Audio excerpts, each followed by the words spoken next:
Hello, my name is Dr. Maya Byfield. My business is The Phenomenal STEMist. I'm so excited to be here in Orange County because it's where I live. I live in Apopka, Florida. And I decided to make this business because I saw a need for underrepresented students to be successful in STEM, which stands for science, technology, engineering, math. And the best way I can do that is just provide products for parents to prepare them, whether it's a book or online STEM camps or just video podcasting. My goal is to transform this community, especially those who are underrepresented. And the way to do that is to help parents understand their children's minds and basically develop them at different stages of their lives to be prepared for a successful STEM career. Thank you so much. That's why I'm here.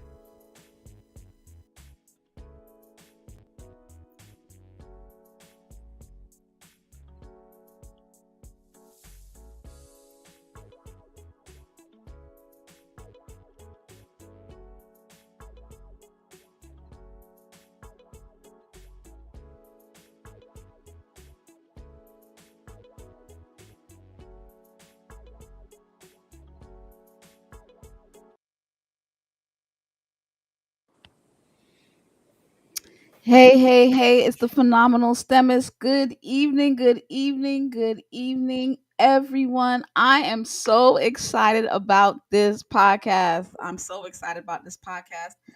I have a whole bunch of people on tonight, more so than usual. Who's missing? I feel like somebody's dropped out. So I got Howard with me, of course. I have Kamoy with me, of course. I have Jamal with me, of course. That's my normal crew. And then I have everybody here. I think everybody is well. Then Howard just dropped out. 3, 6, 8. Yeah, 8 people.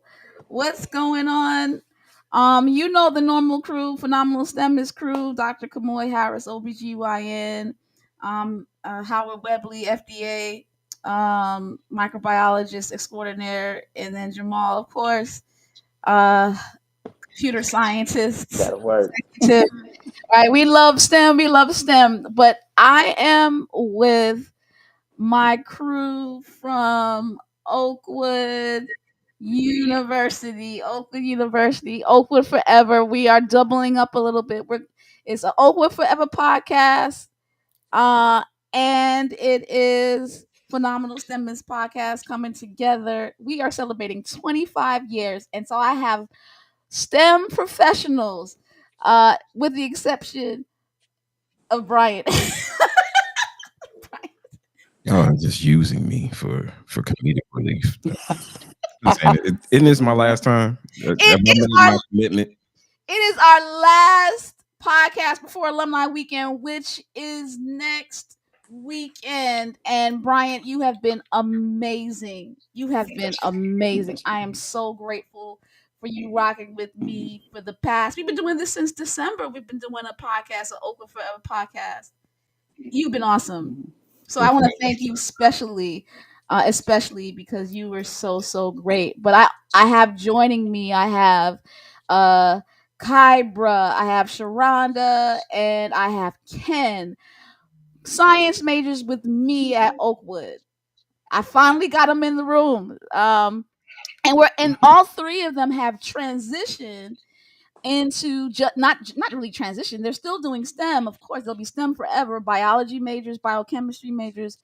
But talk to me about what you do. I want you to just. I'll start with Kybra, and then Sharonda, ladies first, and then lastly, Dr. Ken Stewart. Talk to me about what you're doing. Kybra, you go first. Okay. Hey, I'm so happy to be here, Maya. This is awesome. And everybody that's also present. I was a biochemistry major at Oakwood. And while I was there, I also was very involved playing the violin. And I Yes. ended up in the space of music, which oddly enough, you find a lot of scientists in the musical scene. And so my business, which is Crescendo Conservatory of the Arts, we curate engaging experiences in music, dance, and art, and in the educational field. So, like for different schools, is those are the people that we service. I love it. I love it. Kybra was always playing the violin at all. Remember that, Ken? She was ripping it up. She was an amazing, amazing musician, and it's good that you're still doing it. Sharonda, talk to me. What are you were a biology major at Oakwood with me. What are you doing now? Well, yes, biology was where I started, but it definitely wasn't where I finished. I am currently an instructor of funeral science education for Columbus Technical College, one of the two technical college systems in the Georgia Technical College system of Georgia. I'm also the owner of Murphy Mortuary and Cremation Services. So I'm a licensed funeral director and embalmer, as well as a college educator. So the sciences are still in my blood, and but I definitely enjoyed a long career in healthcare, but realized I wanted to continue to serve my patients well past that final moment. So having the ability to help my patients have not just a healthy career, but also transition to have a celebration of life that they wish to have in the end is where I am now. Love it, love it. And of course, last but not least, uh, Dr. Ken Stewart, talk to me in terms of Um, what you're Maya, doing. thank you for having me, jumping on here. So, I'm the founder and director of the Life Switch Plan. It's a program that provides a tool for individuals, specifically women, to be able to meet the needs for themselves in terms of weight loss, but also chronic disease, but also helping them know that they could take care of themselves without feeling that tug with trying to take care of family members aside from Mhm. themselves. So I try to focus on that. Okay, love it, love it, love it. Listen, it's been awesome journey in science. So most of us, we went to school, we graduated, and we got a job, and we worked for long times in jobs. But I have been transitioning into, well, let me rephrase that. I'm still in my job. I'm a professor, and I plan to be there. Let me make the people know I'm planning to be there for a while. God willing. But I love this concept of entrepreneurship, and you guys have transitioned. And I want to talk to not just the crew that's normally with me, but you in the context of building businesses and transitioning. So my first question is, what inspired you to start building your own path, right? Whether it's in business, leadership, or your career. Like everybody here is transitioning in some way. Like what inspired you to start building your own path? And anybody can start. Well, I'll take this one.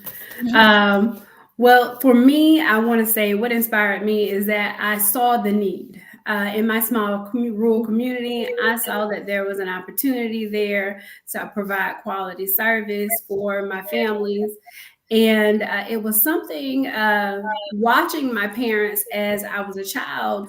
They actually tried several different businesses my entire childhood. They were cleaning services, it was truck driving, it was like my dad owns currently a paint and body shop, my mom has an event center. It was like entrepreneurship has always been in our blood. It's almost like a rebel, like we're not going to be stuck in the system.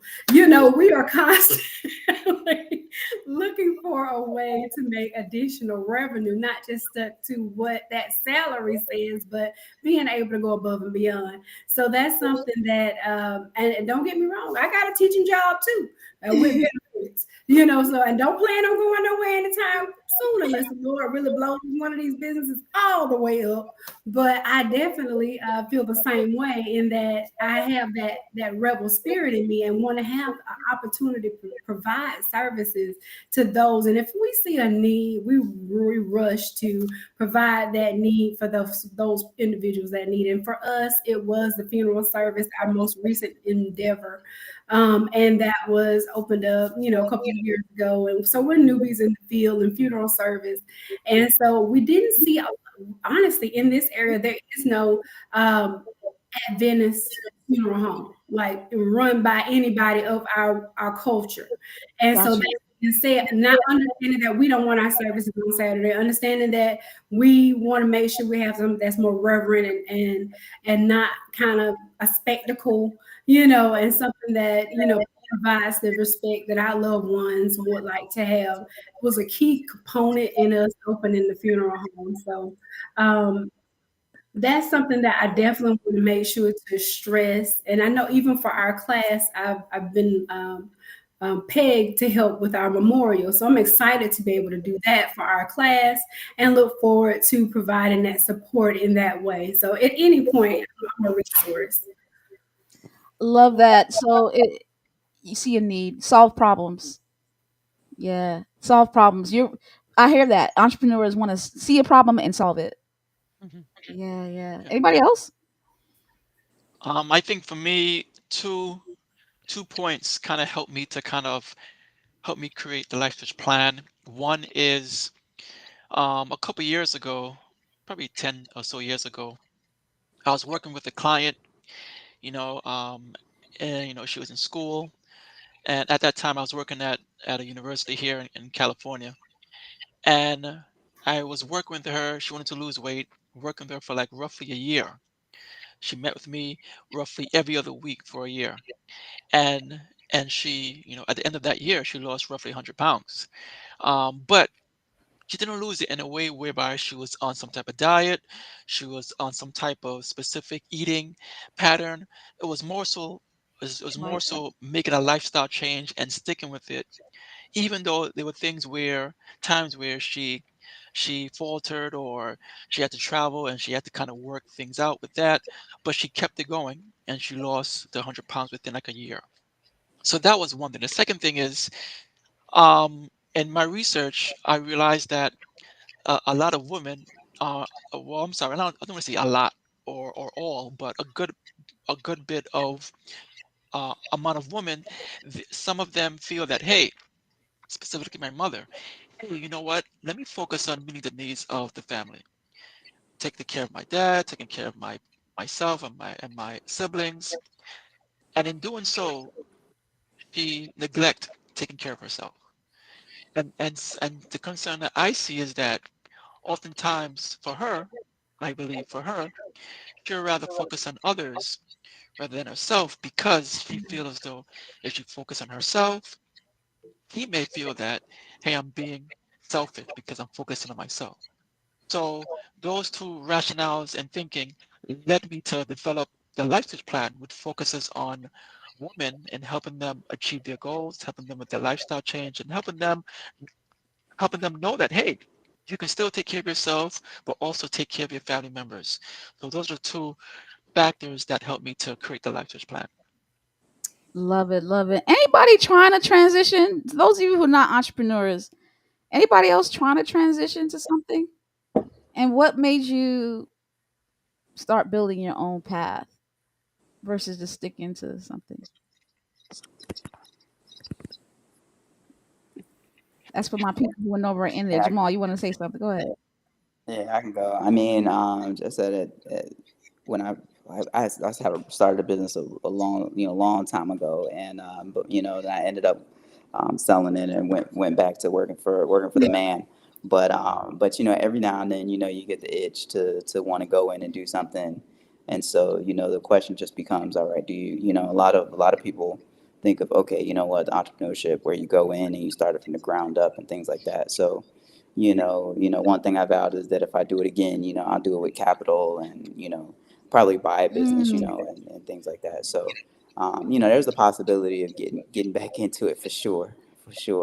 But yeah, it takes a different, one thing that I always, want to caution against is that the entrepreneurship is awesome, but it's not for everything. Trying to meet payroll and making sure that, that revenue and that cash flow is going in, like that's some it's real life, you know what I mean? So It's one thing if you're creating something where it's like, okay, you know what, I'm having some fun and doing this, but as that thing is as it grows, it becomes it becomes its own thing. And but for me, the question you ask is, um, a lot of the journey that I did was based off necessity and being undervalued, right? So, to do two different points. So, when I started my business, it was kind of out of necessity, right? I had a skill, was able to make it profitable, did that, and it worked out well. But, when I transitioned into doing the computer science stuff and programming and, and that kind of thing, it was a lot of where I wanted to go was based on kind of making sure that I kept pace um, with my peers or exceeded them. Yeah. Do you see what I'm saying? So, it's like, okay, you know what? I'm not gonna take this money, or I'm not gonna do this, because I understand what my value is, right? And so, I think those are the two things that kind of chart my path is, kind of necessity and making sure um, that the work that I put in is being valued. Yeah, And I listen. I've kind of think my current job is a crutch. Maybe if I had more passion about making dollars, I probably do more with mhm, my entrepreneurial venture. But trying to live off of that, can't even. Like, I got bills to pay. It takes a lot to actually venture off, go with 100% in business, and I give honor to all of you. Kybro, like, what inspired you to just do your own thing? Well, I kind of, first of all, I always witnessed my family. They were in the healthcare. My mom's a registered nurse. My dad was a respiratory therapist before he retired. But I saw my grandmother and my family build a business from the ground up. And I mean, my grandmother having no education, she always wished that she had been able to um, go to college. And so, their circumstances just didn't allow that. And so they built a business that was very lucrative. I remember seeing, you know, six, seven figures in accounts as a child, just being a part of the family business. And so I did not think I was going to go into business. In fact, in hindsight, I wish that I had taken over their business because they really wanted to pass it on to my brother or myself, and we just were not interested. But one thing that I really like about entrepreneurship and just in general, owning your own time and then being able to build something where you can be a blessing to other people. And I saw where like their employees, I mean, they still talk about the blessing of being able to work, in a setting where the people cared about them and where um, they were always being uplifted, and they would even put them on to furthering their education and even getting a better job, than what we were doing at the time, because we had residential care facilities for the developmentally disabled. And so from that, I kind of just happened into the space. I'm honestly never thought that I would still be in the music space or arts. When I was at Oakwood, I don't know if how many of you remember Dr. Renee Collins. She would always tell me, "You're going to end up doing violin. You're I going to mean, end you your lived and violin." breathed it. Prophesied into my life, literally. And I hated it. I hated her saying that. I was like, absolutely not. Like, I love the violin, but I was a biochemistry major. I definitely had my heart on being a physician. My aunt was a physician. All the people around me were in the medical scene, and that's what I thought I was going to do. But long story short, I ended up starting a family very early. And my violin was like a constant source of income. And then when I realized that, you can monetize your skills at any point. And mhm, when I figured out, like, okay, what are things that I can do to provide a service that is needed? And in the schools, they always need outlets for kids, especially post pandemic. Everyone was losing their mind or lost their mind. And as they transition to like more of a digital world, the arts are actually very highly valued and needed. And so that combined with just being around a lot of amazing artists, it just was it was an easy transition. It's funny how you said you resented Dr. Collins saying that. I guess she was maybe speaking against what you had your mind on in terms of biochemistry, but like you, when I saw you, I saw violin more so than I saw biochemistry.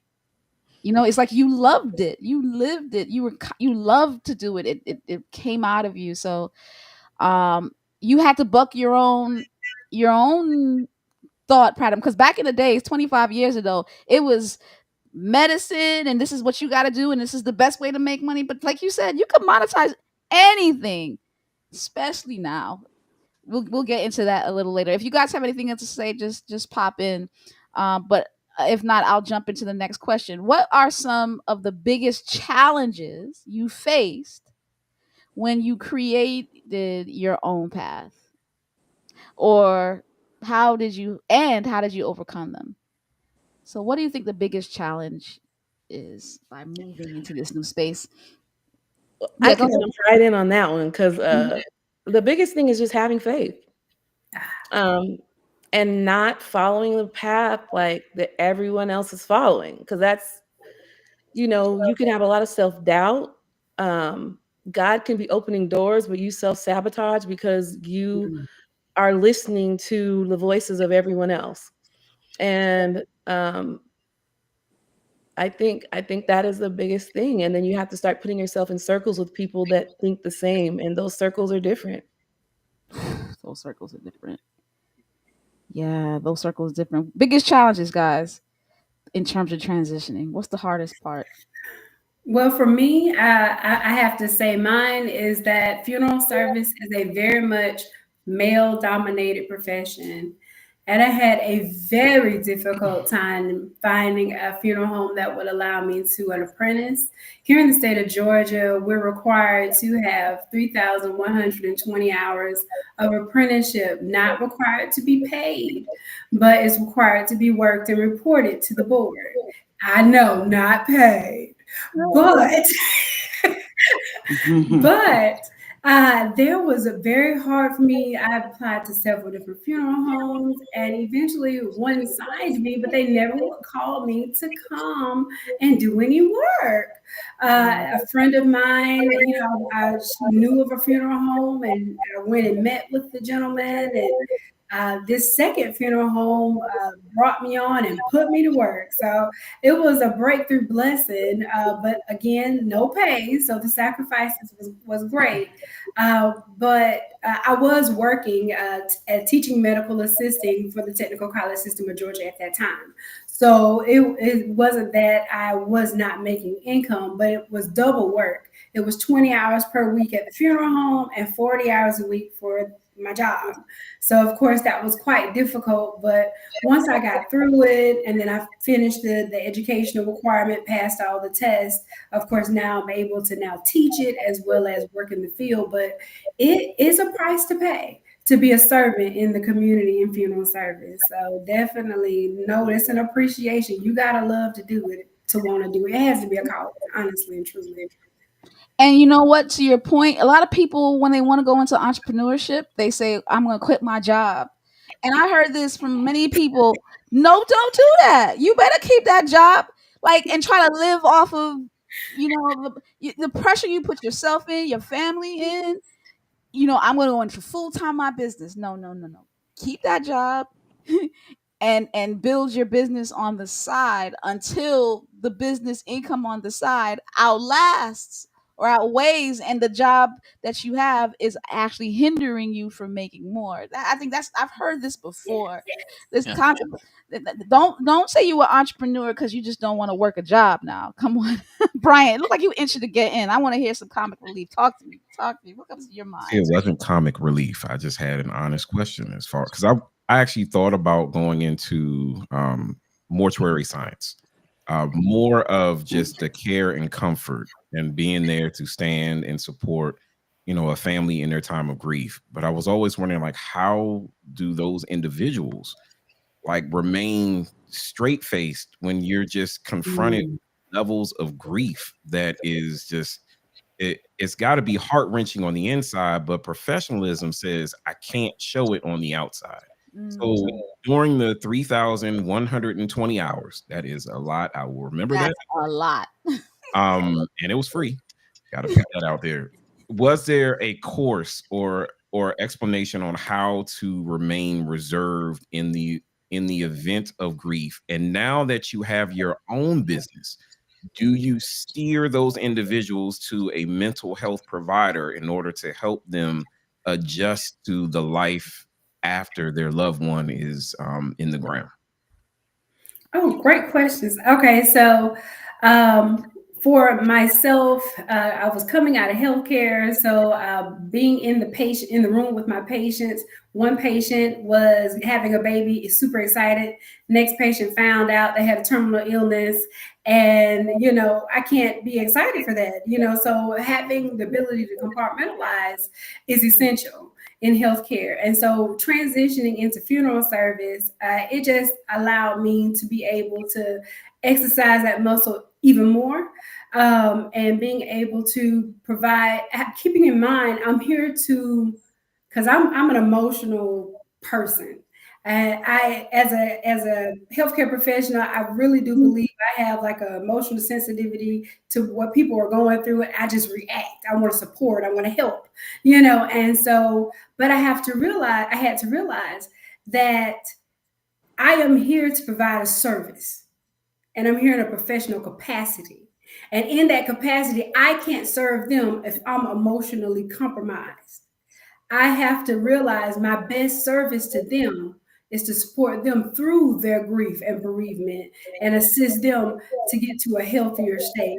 And my best job is to help them have the celebration of life, the memorial service in which that they feel that they can say their final farewells in a way that they can feel that I did what I came to do, that that person is honored, they're loved, they've been respected, and I will always remember and take with me the things that I've learned.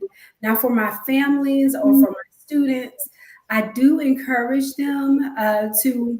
We do have aftercare services at my funeral home. I encourage them and share with them resources and connections to therapists and anything like that. Of course, if my family is reaching out to me and they're in some sort of maybe unresolved or grief situation or delayed grief or maybe compound grief, then of course I'm going to make sure that they have access to a licensed therapist so they can get the help that they need. But most of the time, most of my families do naturally transition more healthily because we help kickstart the process by having a celebration of life that was one that they can say their goodbyes. I'm very much an advocate of actually having a service. And I think that helps a lot. So many people in society nowadays just want to have a uh, cremation or direct burial, no service. And when you do that, you rob yourself of the ability to say goodbye, to Exactly. get that community healing that takes place, just like a good revival or a good church service where y'all in the room and y'all can feel the spirit. There's a healing that takes place in a service where you are all commonly remembering the person that we're honoring today in a way that they affected their life. And you realize that I'm not the only one hurting. I'm not the only one that missing person. And it just does something, and realize that they affected more people than just me, and that they're not going to be forgotten, and it makes a difference. So you actually can actually you're bringing your Oakwood experience, your worship experience to your entrepreneurial venture. You're Very much bringing so. yeah. My dad is the chaplain of the funeral home. My brother is the musician. We all sing at the funeral. Wow. So yes, we do. Yes, very much. We it is a service that we provide. Yes. Love it. Ken, how do you stay sorry. What's your biggest challenge? Not just I didn't ask you to. So, yeah, no problem. So, in getting going, my biggest challenge was where to go, what goals to establish, because I've been in this arena for the past, let's say, 12 years. And when I started my own business, you know, I would hear, hey, just start, which is good. But the issue was, okay, I get started. How do I get started? How do I get started? Who's my target population? What should I focus on? Where should I go to get clients? So that was my initial struggles. And I was able to figure that out along the way. But those were my struggles. Who to talk to, what's my target population? Do I need to bring on a business coach? Because it's one thing to be a specialist in your arena, whether if it's public health or family practice, but it's another thing to connect with a business coach who knows, or marketing coach who knows how to get your product out there to be able to get clients, and then the funnel process comes into play. So I think as I grew, as I connected with other people, as I was able to interact with other individuals, they helped me to figure, okay, here are some of the steps to consider to help me address some of my struggles, because the struggle was, how do I reach clients? But for some, it's, Mhm. hey, your insurance, oh, my insurance should cover this, so why should I pay? And sometimes that's not the case. So Yeah, my that's my deepest struggle. Just not necessarily finding the clients, follow through with the clients. I have a lot of people say, "Man, I want to get my kids into STEM. I want to know how to make my kids successful in STEM." I said, "Okay, here's this what you do. Oh, this is great." And then you follow through. You email them, and then there's no follow through. I haven't been able to close a lot of sales. I speak. I get money for speaking. I sell books. I get money for selling books. I have programs that I could actually sell to parents, and I've only sold a few of those. And the parents are like, "This is what I need. I need it." And then, okay, follow through. I can't close the deal. I guess that's one of my hardest challenges. And it's like, I don't need to close the deal. I'm getting paid over at another institution. You know what I'm saying? So, but what about the people who were like, you gotta, if you don't close the deal, you don't eat. that's why I would recommend getting a business coach. They will Mm, help you to figure out how to go from point A to point C, including how to close a deal.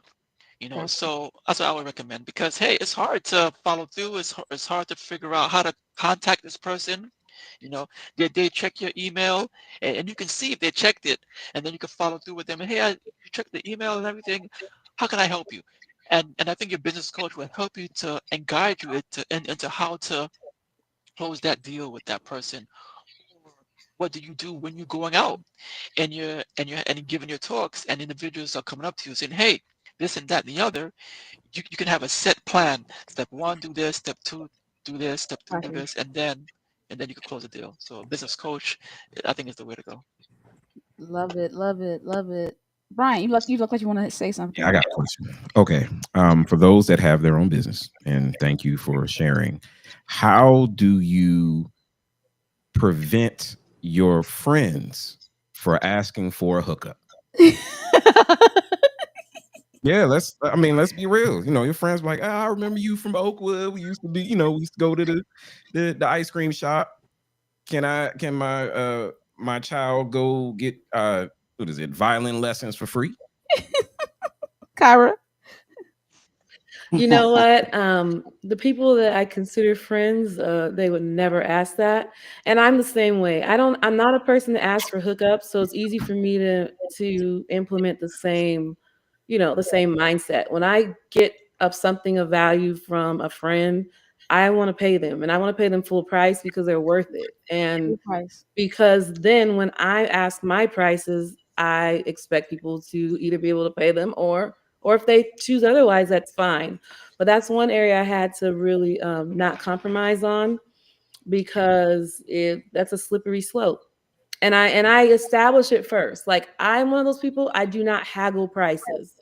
I don't. If someone tells me this is what I charge, I'm never like, oh my gosh, that's so much. I cannot believe what I can't believe they're gonna charge me that much to do X, Y, and Z.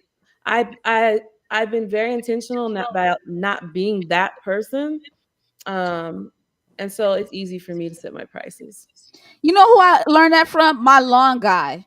I'm like, if my lawn guy is charging me X amount of money a month, and everybody else in the world is paying my lawn guy to cut their grass, they can pay me to make their kids successful in STEM.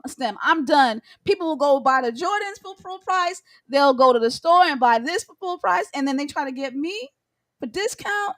Who I'm going to empower their children to increase generational wealth for their generations, and you trying to shortchange me. I'm no longer like my lawn guy. I'm like, I'm paying him this much, and my program is fractions the cost of my lawn guy, lawn guy.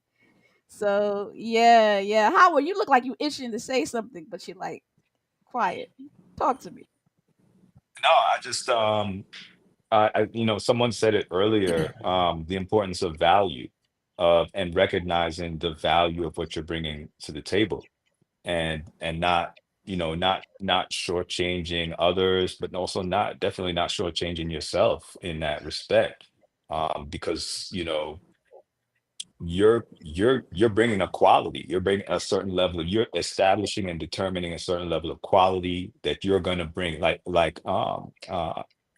my sister said, of a service, and so you're determining what that is, and you're bringing yourself up to a certain level, that you are determined to provide a service that you're determined to provide for people. So yeah, I'm resonating with what you're saying so far. Absolutely. Speaking of, listen, I need everybody in the crew. Oakwood Alumni Weekend is next weekend. If you're coming to Oakwood, if you're not coming to Oakwood, either one, please. This is something that I'm passionate about. Everybody in the group is passionate about this. Let's try to get into the top 5 class by donating to our endowment fund. I think right now we have about $5,000. The goal is $25,000. Let's give everybody who is watching. Go ahead and click on that QR code, or go to give.oakwood.edu/class 2000 fund, and give, give. Don't be cheap. Don't be cheap. Give all you can to the cause so that we can support and empower young people. I see a lot of people watching right now. Do me a favor, comment in the chat. I see Don, I saw my mom, but there's a lot more people than them. Do me a favor. If you have any questions for the panelists, go ahead and ask it in the chat. Here's my next question. How do you stay motivated and focused when faced with uncertainty or setbacks along your journey? How do you stay motivated? Oh, not one to be Poe. You know, you know what I'm saying? I got to make that money. Anything other than finances. Yeah, for me, the thing I put for this question is just know the steps and know what's going to happen after the steps. So, like, if there's a lot of times there's somewhere it's ambiguous. So, you're building something and you say, okay, you know what? There is a target population. There's X amount of people in that population that I probably can reach, and so you can come up with some numbers. But those, that's you're making educated guesses, and you want that to happen, but that's how it goes with the guessing. But there's some times where if you follow the steps, you know exactly what's going to happen. So just like starting your own mortuary, right? If you go, you do the hours, you do this, like I'm going to be able to teach this, I'm going to be able to start my own funeral home and things like that. So, if a lot of times just understanding what's on the other side of completion and what it takes to get there, I think is one of the biggest steps. Because a lot of times people get lost in the weeds because you'll be doing stuff and then you have to stop and think, all right, I'm working hard, what's going to be at the end of this? And if you already know, it makes it a lot easier. Also too, if you understand, okay, I know the steps. That means I'm about halfway through. I just got to keep grinding. I got to have the discipline. But that's one thing that I can think Rob of. says not wanting to sell feet pick on Feet Finder anymore. That'll do it. That'll do it. Stupid Robert. Nobody Welcome knows those him. who are coming from class of 2000 Oakland alumni Facebook page. Yeah, yeah. Michelle Ali, that's Jonice Caleb. She says, "Hey to everybody, good to see you." Yeah. Anybody else? How do you stay? Come on, you've been quiet out there. How you stay motivated? I know you. You know you're pretty much on your own path. You're just here for the ride. But thank you for coming. When uncertainty or setbacks happen along your journey, and this doesn't have to necessarily be from transition to entrepreneurship, but just how do you stay motivated? Yeah, I have to be a little quiet today because I don't know if I have an entrepreneurial bone in my body. I've only ever been employed.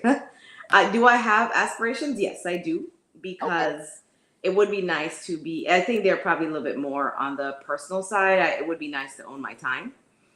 I work a lot for the man. So it would, being able to free up that, my time and do, you know, um, free up my So, time to do other things that I want to do. That would be great. so But you would own your own practice in the future. You have that in your own vision, maybe. not with the way medicine's set up right now.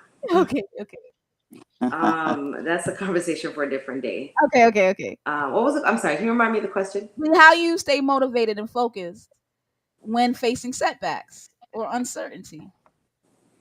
Well, one, this was mentioned before, but having, there's a lot of faith that you have to just understand that you're not doing this you're not doing this on your own. Um, and reminding yourself that God is with you every step of the way. And then leaning on your community. We talked about this before, having mentors. One of the things that I always did when I was like having a difficult time was like I called up somebody who could give me advice, somebody who could understand, somebody who could, kind of guide me. Um, Having to pay back student loans was a big motivator. Hmm. Those are the main things I think. Yeah. Yeah, yeah. Anybody else? How do you stay motivated?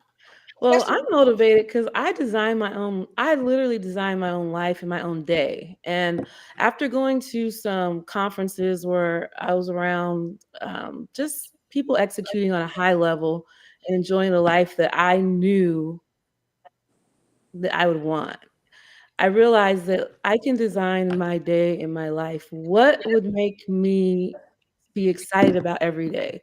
Like, what time do I want to get up? What kind of a routine do I want to have? What do I want to be able to do in my week? And I really set some boundaries for myself that I do not do things that I do not thoroughly enjoy. As I ventured into offering services for schools in the educational space, of course, other people are I'm overseeing those programs. Other people are teaching and whatnot. But I did keep a cohort of students that I privately teach, meaning I see them every day. And even when it came to students, I had to let some people go. Like, I want to be excited when I see you come in. Excited because I know that you're being diligent about like you practicing, and there's no real time limit on lessons. I mean, yeah, we'll say, okay, your lesson's supposed to be 30 minutes, but we can go like an hour and a half because I will lose track of time because I love it that love it. much. And so that's motivating. And number two, the second motivation is just when I'm faced with an obstacle, or let's say I don't have any contracts or a contract fell through and I'm looking at my account like, well, wow, God, I am excited to see you work, you know? I know you are the guy that did this, and this. And I keep a list, a journal of like what God has done for me. I've seen him move and work in so many tremendous ways. So whenever I'm faced with something that looks bleak and is outside of my hands, I'm like, my praise goes up even more. I really try not to settle into worry or despair because I know I put his name on everything. So for his name's sake, he's not going to let me sink or fail.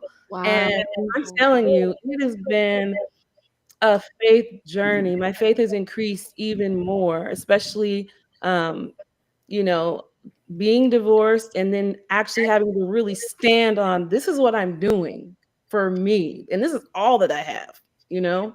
But he's been, man, he has been an amazing God. It never failed me. That is powerful. And it's when you step out on faith like that, only person that can hold you during those times is not your own personal paycheck. It is God. That's powerful. Here's another question. What advice would you give someone who is hesitant to take the first step towards creating their own path? You guys are encouraging my spirit, just to let you know, all y'all out there. Um, yeah. What advice would you give on the first step? Who's hesitant? Just say, let's get started. Figure out a little plan, create something, whatever you have, just get started. And then as you get started, you figure out, okay, this doesn't work, or this works, or let's tweak it a little bit and this works. Just get started. Yes, you won't know everything, but just get started. And as you get started, you'll be able to interact with other people. You'll be able to probably bring on some type of business coach, but keep it moving. Don't be in the analysis of paralysis. Mm, Just gotta keep going. Just get it moving. Don't worry about the tariffs. Just get moving. don't That's it. Gotta worry. stay with it. I think that's the vibe I'm getting from all of y'all. Go ahead, Sharonda. Oh well, honestly, I love that answer. I really do. I definitely will say, look before you leap. Mm, Hmm. I remember an evangelist saying a little poem. He said, "Knowledge is the master teacher. His road is hard and rough, but knowledge sat back and watched the experience and said, watching him is experience enough." It's a lot of people who out here has done the business thing, and it's important that you learn from, prepare for, and go out there and ask the question. It is just like with funeral service. Some of you guys were saying that you may be interested in it and things of that nature. Well, now I say, hey, there's ways to dip your toes into a field without going just throwing the job in the air and running out there, and just jumping out. Uh, Go and be an attendant at a funeral home. Work mhm. a couple funerals. See if you like it. Ask if somebody if can I come shadow you. Do things like that to kind of help you understand, is this truly what you want to do? Because a lot of people watch the shows on TV and they think they have this dramatic thing in their mind and they think that this is what it is. You need to go see if this is truly what you want before you go and just throw it all on the line and just jump out there. I say, education is our master teacher. It really is. And I encourage you to go out there and avail yourself of it. There is industry knowledge, there are professionals, I love the conferences that y'all said that y'all went to, because if you can definitely put yourself in the room where and with the right people where your name will be called in the right places, you'll be able to do some amazing things. But it all comes with networking, resources, education, exposure. I would say prior to encouraging you to make that final jump. Love it. I want to be wise is all I can say. Be Be wise. wise. Brian, go ahead, ask your question. My Okay. mother was like, wow, that tariff. I don't y'all this new to the business, do it. Listen, don't worry about stuff. Go ahead, Brian. What's your question? All right. So it's kind of a three-part question. It says, can you speak on what support looks like from your family, like your immediate family, and what are the costs? Because there could be some costs, and what advice could you give to someone to help mitigate that cost? Because I mean, I'll speak for myself. My wife is a board certified behavioral analyst. She's about to start her own business.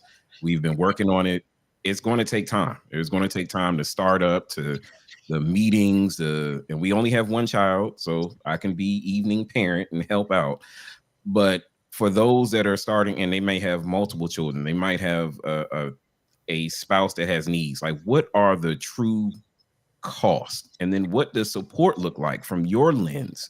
And then if there are any like costs that are negligible, what can a person do in order to mitigate those damages, potential damages from seeking your own business? It just got real. Just got real. I mean, I don't mind jumping in. Uh, um, Repeat that first. The first question was Okay. what Support, does support system. What is what real support look support? like? I would advise people, it's not for the weak. I honestly wouldn't look Mhm. to family or friends for support.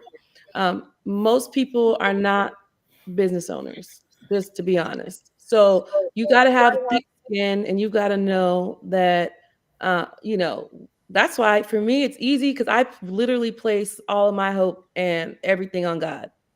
Like my faith, it worked for me very well there because I know that I don't have an expectation of anyone around me because people will let you down, and it's not because they want to be negative or because they don't believe in you, but if they've never done it themselves, it's going to be hard for them to see a big picture of something they're probably not even have the courage enough to do, right? And so that's the answer of the first thing. The second part where you were talking about, what was the second question? Cost. Like, what is the The true cost. It cost? varies. It depends on the industry. It depends on what it is. But to just get an LLC or to get your corporation up, that doesn't cost very much. And depending on the state, like the state licenses or whatever, it doesn't cost that much. And let me say this: this is something I told my kids, my children. They're grown, they're adults, but this is what I've always shared with them. People will pay and sign up for school and take all these loans out. I mean, thousands, hundreds of thousands of dollars, right? Um, Without even thinking. Like, just go and do it because you know this is a sure path to a predictable outcome, right? And that is true until maybe you experience that layoff or until whatever it is. But the same thing in business, like whatever the cost is, I would gather a list. You can do that through for free. There's an organization called SCORE where you can get free business mentorship, and they also have very simple checklists, and it will tell you what's necessary to start a business. But my advice is, if you want to do it, God put the desire in your heart, and He's not going to fail you. We need more Christians in the marketplace. We need more business owners that have the mind to be Christ-like. We need more people to have influence when it comes to wealth, because we don't always want to depend on the wealth of the wicked that's laid up for us. Okay, we need Right. some that can write some money. Like, how much we need to make? 250,000 or whatever it is our goal. There should be people around us, and there are people. We oftentimes just maybe not know them because usually they're not loud about their money, but there needs to be more of that kind of money within the Christian sphere, I feel like, Um, because then we don't have to beg. We can help people as like when we want to. And that's my desire. I love to give. I love to help. I want to be able to give people scholarships and pave ways for them without just because that's who I am, right? So that was the answer to the second question. And how do you protect yourself from loss or setback? If your business is set up in a certain way, then there's some protection already set up there if for some reason it fails. And don't be afraid of failure. That's the thing. Like, we have to shift our mindset. When you look at people that are millionaires, people that have lots of money, they have no fear of failure. In fact, they get excited about it because it leads them to the next best idea. So, mhm, Speaking of mhm. Kyber wanted to always give. She wants to get to the place where she can give, and me too. And I know y'all want to be there too. Yes. So here's an opportunity. Here's an opportunity to give, guys. Y'all like my oh yeah, transition? no, we're doing that, Maya. We're doing that for sure. We're I'm doing talking it. about y'all. Yeah. I'm talking to the audience. No, I've been telling people too. Like, I have classmates lined up. I've been talking to them. Like, we definitely need to do that. Yeah, here's an opportunity to give to Oakwood, and just click that QR code or click the link and you can give. I love to transition, and every time I hear an opportunity to transition, I put it out there. Mm. Listen to the question about cost. Now more than ever, it has been helpful. I feel like the environment that we live in is very conducive to low overhead. I'll give my example. Um, I have a virtual platform. I don't pay for it. I paid for my LLC. That was like $100. Every year you have to do an annual report in Florida. Check your state for the rules. Different states have different rules. It cost me like $130. Restream, right? It cost me like $12 a month. I created my own website. TenYearMe. So I paid GoDaddy $20 a year for my website. Okay, so let's do that math, right? It My business costs are very low, and the way we have access to, like right now, I use my telephone. Like they just get it's amazing right now. I have an app from my bank. They take their credit card and they tap my phone, and I get paid via their credit cards. I don't have to just get through Zelle or cash. Money exchange has been easier and freer more now than ever. What would cost so many business owners in the past, there are a lot of costs that have been removed. So now more than ever is an opportunity for cash exchange, and that's the Yeah. foundation. I think one of Yeah. the main foundations of business is, can people easily do business with you Yeah. financially. Yeah. So that's just my little tidbit. I'm not a seasoned entrepreneur. I'm just getting in the field, but that's my experience. Ken, you wanted to say something? Yeah. I'll just try to answer your question briefly about what advice would you give someone. I know if there is two parents in the home, they need to figure out who's going to be the entrepreneur, and that can be and I think once that team figures it out, the other person can say, you know what, let me figure out how to support you in that way, whether that is taking care of the kids, cooking and washing and cleaning and picking up the kids. And so versus having two people trying to be the entrepreneur, that's going to be very hard. So I think once that is figured out, then that will help that team, husband and wife or partners, that team will be able to move together to achieve that one goal. So that's just what I want to say about that. Sharonda. Yes. Well, family support is awesome. I know with our funeral home, it is a family affair. So we do co-op everybody in my immediate family. My mother, father, mom is the business lady. She handles the big money. Dad is the chaplain. My brother is the musician, and of course, I'm the funeral director and embalmer. So we all play our prescribed roles in making sure that the business goes well all together. So it's not one total burden on one person. We all kind of spread it around. So that's kind of an advantage for all of us. And all of us, my dad's retired, so he's retired, so he's doing his. But my brother, my mom, and I, we all have regular jobs as well. So it allows us to be able to do it, but still be able to support ourselves and keep everything going. I am a single lady, so I don't have that problem. I wish I did have a, but it is what it is, honey. I'm divorced also, so I totally understand. But it's just one of those things that you have to find a way, and where there's a will, there is a way. And if you have the right support system, you can make a lot of things happen. And I totally agree. Don't necessarily start your business with the thought that your family is going to patronize it. You start your business with the community and with your market in mind. Don't even put your church family on that list because they will disappoint. So make sure that you have other avenues of support. And I encourage you, like Dr. Maya said, incorporate the online environment, incorporate your business in a way that you can lean to those advantages. And definitely, there's a new trend in pretty much every industry. In our industry, is cremation. A lot of people are going the cremation route. So if you're not setting your business up to maximize on all the opportunities, then you're going to be left behind. The way of the dodo bird. Be willing and flexible and consciously always better improving your business and yourself. If you're not plugged in, you're behind already. As far as the cost, we worked at providing everything.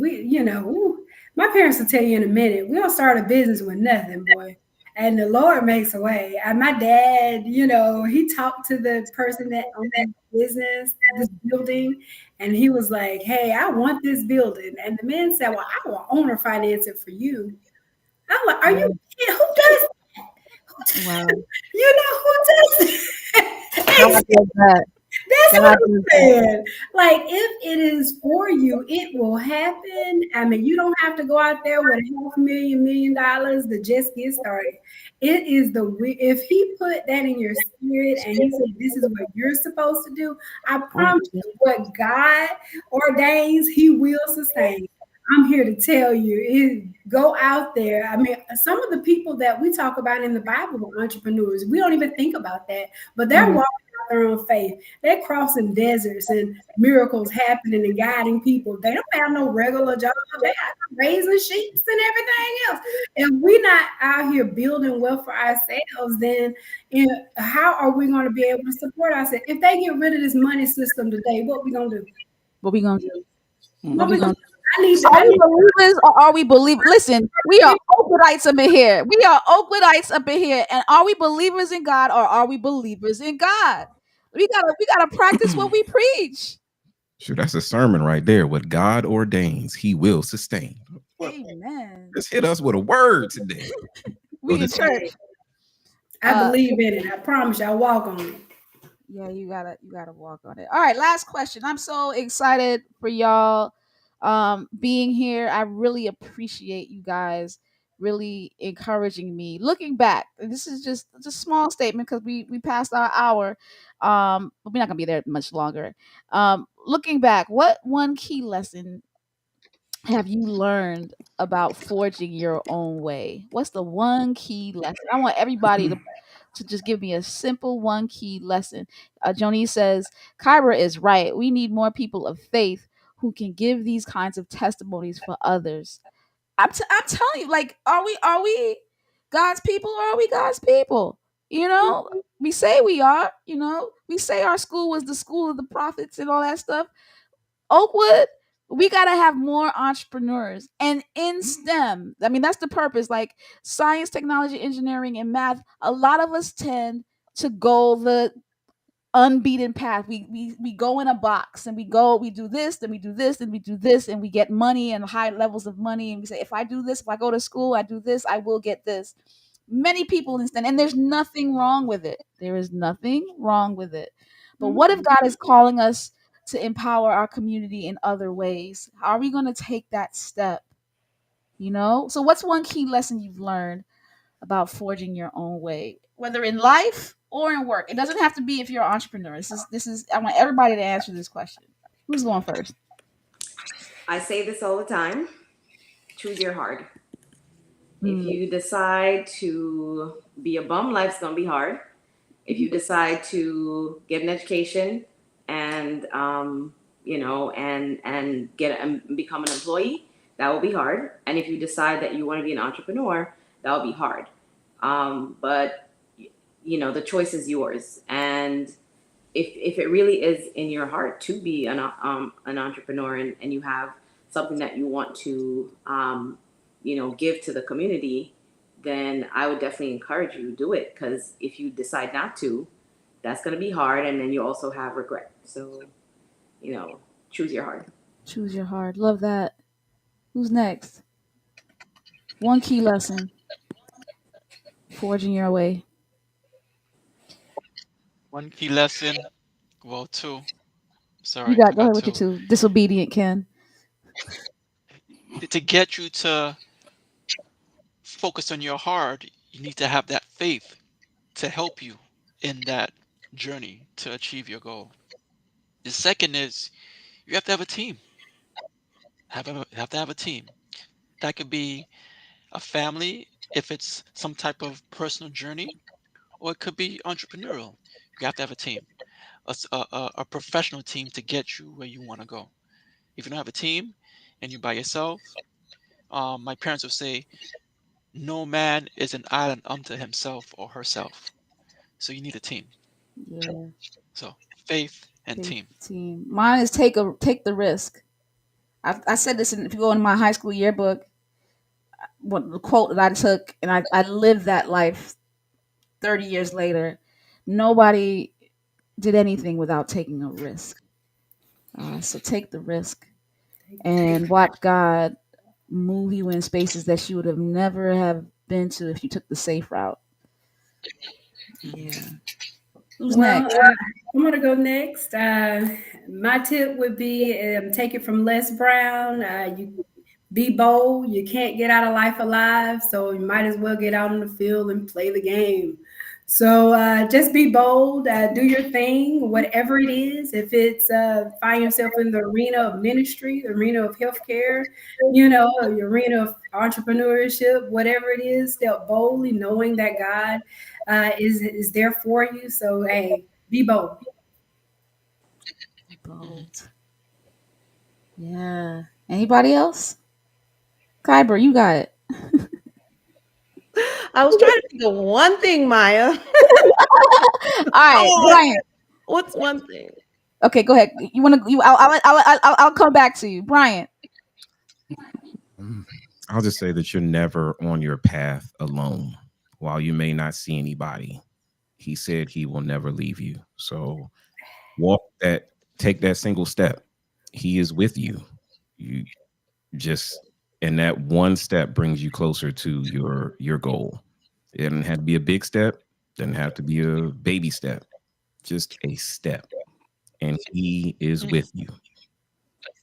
Just a step. Yeah, yeah, yeah.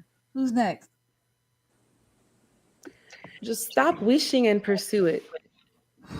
A lot of people get stuck um, wishing and hoping and just overthinking. And I tend to be that way because I do have a scientific mind, right? We're calculating and all of that, but kingdom math doesn't math. And when God is on your side, that's that. So get out there, stop wishing and pursue it. And yeah, let me just Give stop me there. more. Give me more. Go on and do it. Give Well, me more.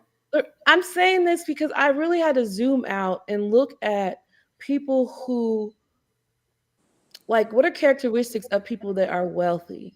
A lot of times they're not smart and they admit that up front. And when I'm even around people like the lady that owns the studio that I lease, just talking to these people, I mean, very minimum education, Yep. but they believe that they can do it. And I'm like, all of us are brilliant. Like, I know people that like studied for the NCAT and aced it, not because they had tutors, there was nobody in there helping them, they didn't have a handout. And I feel like most of us fall in those categories of brilliance, but Yep. we don't believe. We're thinking, we're waiting, we're calculating. Nah, man. I think Pastor Snell is on this series, Take the Leap. Like, literally, take the leap. You're educated and that, like, you're like the most brilliant people. We are as a people, even culturally, if we think about our contributions here and worldwide. Yeah. Like, to ever doubt ourselves, I feel like that's a seed of the enemy. Wow. So yeah, stop wondering and wishing and pursue it. Kingdom math isn't math. We get in our own way, especially as STEMists, because we start analyzing, overthinking, and stopping. Go forward. Move. Speak for yourself. I'm not a STEMist. By the way, except for Brian. Except for Brian. Pays to be alone this time. Yeah, get out of the way. I know it's P-U-R-S-U-E, just to let you know. Sorry, Jonice, but it's still Kingdom Math doesn't math. Howie, what you thinking? I know you in your journey right now, matter of fact. So I know this. I know You this know, you conversation know. is touching you. It is touching you. I I'm know. absorbing all of Yeah, this. yeah, I still got something to say. I would say lean into who you are and Yeah.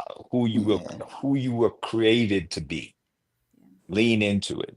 If we're talking about that creator of ours, then we also got to acknowledge that, he created you, how you are, who you are, and all the stuff that you have in you. Like my sister said, like we have brilliance, and it's because we are made in his image.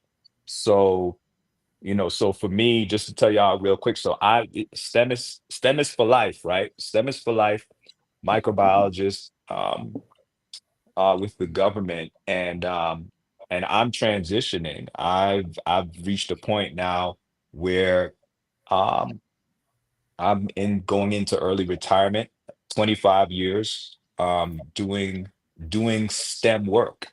25 years doing STEM work, and I'm transitioning into mental health and wellness. I'm going to the other side. I'm going to the other side, guys. But what I'm realizing is that with understanding and accepting how God created you, right? There's You don't stay the same. There is an evolution that takes place, right? You evolve with everything that he's given you and all the experiences that he's taken you through, right? Like I said, STEM is for life.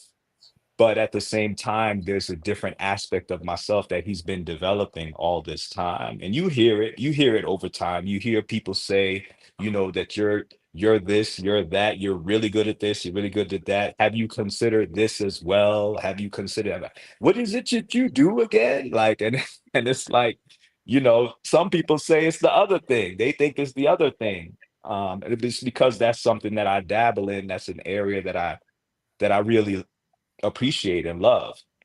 And that's just the transition at where I'm at right now. And I had to come to an acceptance of that, because I was so, like you said, we've been ingrained to STEMIS to, like, this is what we're supposed to do. This is just what we do, and it's got to be this way. It's got to be this way, and I'm accepting the fact that he's been evolving me. So accept who you are and how you've been created, and that goes a whole long way. Especially, I can't say that I'm on the entrepreneurial path as yet, but I do believe that what I love about the entrepreneurial aspect is that it's so you. It's you, right? You get to pour into this thing. You get to pour into this thing and create and stimulate that creative aspect of your mind, where it's your identity is poured into that thing, and that's what gives it so much value. So I love that about it. Thank you all. Thank you all for this was good. this is amazing. Jamal, you got the final word. I would say Howie took exactly what I was thinking and what I wrote down. It's like, be real with who God made you to be, and then he'll just, like I said, make the doors open. But yeah, you have to sit back, reflect, and say, what am I good at? What has God kind of made it so that when I do these things, it's like, oh wow, this is, I not only have fun with it, but like I'm proficient with it, and so yeah, I think that's important, especially with For entrepreneurs. sure. What Mr. happened Hart. when you good at so many? What happened? You good at everything. You good at so many different things, right? You still have to go You with. you there's always one. There's always that one thing that Mm, stands out specific. And so that's, you always just hit it, just keep hitting it. And the thing is that for me, I don't think it necessarily has to be a one-off. So like for you, like you saying, you've been doing microbiology for so long, but it's not necessarily microbiology that encompasses all that, right? There's the problem solving, there is the logic, there's so much other stuff. So those are the things that you might be in love with. You know what I'm saying? And microbiology just fits into those Yeah. pockets. You see what I'm saying? Sure. And so, that's yeah. And And and Howard, I don't know you, but sometimes, if you're feeling like it's time for you to lean into something else, it will make sense later, but your microbiology might be the thing that opens those doors to the conversation with the right people who then are interested in hearing about whatever your next idea is. So, I mean, literally all things work together. I mean, it all works together. And man, I have so much to share. We'll have to talk another time, Maya, maybe. Because I have a lot to say even when Howard hit on like, we're created by our creator. Yes, and he created us to create. Like we're made in his image. Right. Hello. So we can create things too. that's right. And yeah, anyways, I love this subject. Thank you for having me. I'm excited that you're here. You guys have been dropping so many gems on me, s- particularly, and I just want to say I appreciate. I'm gonna give Mister Goodine the last word. My But time is up. before I do that, I want to promote this book right here. Um, Phenomenal STEMist. Get your kids ready. If you want to know how to prepare your kids in STEM from the womb to the university and you need some kind of tip, go ahead and get this book. Click the QR code. It's in both English and Spanish. I really am passionate about, to your point, Kybra, um, God has put this on my heart. He put it on my heart. So, I can't not do what he has called me to do, and he'll make a way to find out exactly how to make it happen. And I'm gonna trust him on that. I'm gonna trust him on that. Lastly, uh, listen, y'all. Alumni weekend is this weekend coming. I got to get it bigger than this. It's too big. Yeah, I'm gonna block us out a little bit. But here it is. If you want to see that link, you can find it on LinkedIn. You can find it on Facebook. Here's our itinerary. This is our itinerary. We're gonna be here from Friday. Lots of things to do. Um, we definitely want to get together on at Top Golf at 2:30. So everything in blue. I want us the class of reunion. We're getting together, right? So I have a class picture at 11 o'clock. Um, uh, we're gonna have a reunion class picture on Sunday. It's so important that you guys are here. Kyber's about to leave. Thanks again, Kyber, so much. Feel free to drop off, but yeah, please put your email in the chat, and we will definitely get together one more time.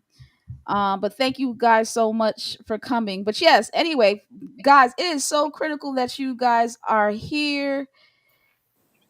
It's so critical that you guys are here. So once again, we're going to take have our t-shirts get picked up at the Top Golf. We are going to celebrate honors classes on Sabbath. We're going to take pictures on either Sunday and Sabbath. Please, Friday, meet us. If you need to have this link for me, just send me a message on YouTube or Facebook. Guys, it's been so great.